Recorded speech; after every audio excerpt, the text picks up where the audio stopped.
30 years ago tomorrow, Roberta Bondar became the first female Canadian astronaut and the world's first neurologist in space when she flew aboard the Space Shuttle Discovery, blazing a trail for women and inspiring a nation as a true Canadian icon. And she joins us on Morning Live. Good morning. Good morning. Okay, so I'm sure this feels like yesterday. What was your best moment in those 8 days in space?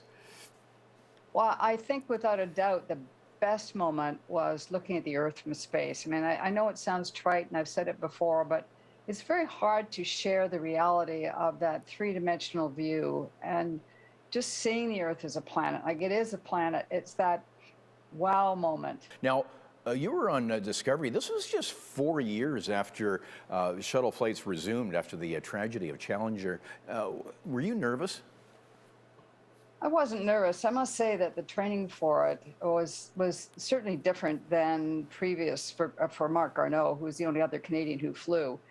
We were dealing with a situation where people were concerned that if there was a repeat of the Challenger accident, that they could get somebody out. Probably wouldn't have been the full crew, but at least somebody out. So we had to do this bailout training, and no one else had done it in Canada. I didn't have any mentors. It was really looking at the kinds of changes that had to be made, and if that didn't strike a little bit of fear into one's heart, one, I guess, shouldn't have been a human being. Because it's, when you think of the soberness of the Challenger accident, and you think about the possibility that a person can be torn to shreds, and or even worse, that one could be responsible for the death of another crew member because one isn't fast enough or doesn't train well enough. These are very heavy things. And without long training, lots of time to worry about that, but you made it up there and back down safe and sound, thankfully. Let's talk about your work. This was the first international microgravity lab in space. This is way before the International Space Station. What was the pioneering work that you were doing as a neurologist?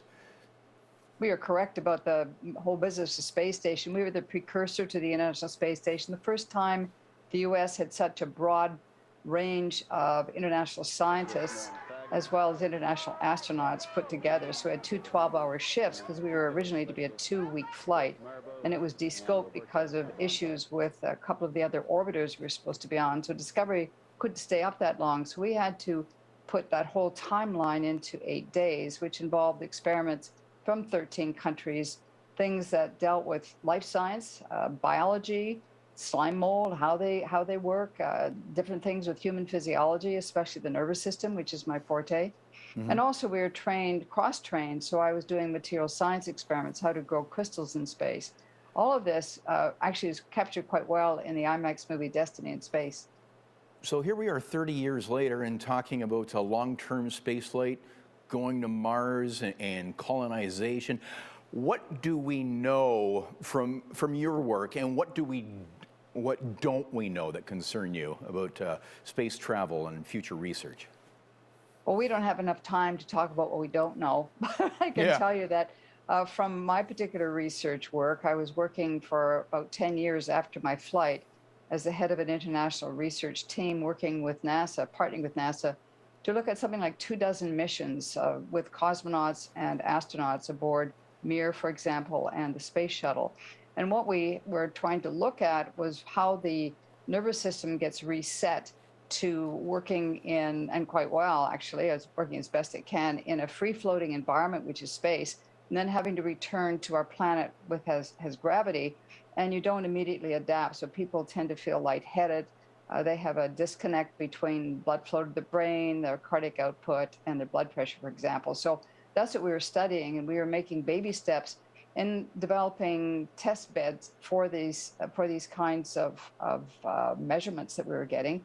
And then we were trying to use those same tests on situations down here on Earth with people who have various neurologic diseases and have the same kinds of things that astronauts face when they come back. So you can imagine going to Mars, and if we don't have some way of keeping people fit in terms of the cardiovascular system, that's just one aspect. When they get to Mars, they're not going to do very well. And there's a whole issue of radiation, but that wasn't part of our experiment set directly, but it is a big concern. Absolutely. Well, I wish we could have you. I want to ask questions all day, but we can ask you questions tomorrow night. Let's talk about this special event, virtual event, in support of the Roberta Bondar Foundation. And tell us about your foundation work. Yes, well, the Roberta Bondar Foundation, or I shorten it to RBF, it's a terrible organization that bears my name. And it really is about environment education and getting people to engage in the natural world as one great way of dealing with any challenges we have with mental health.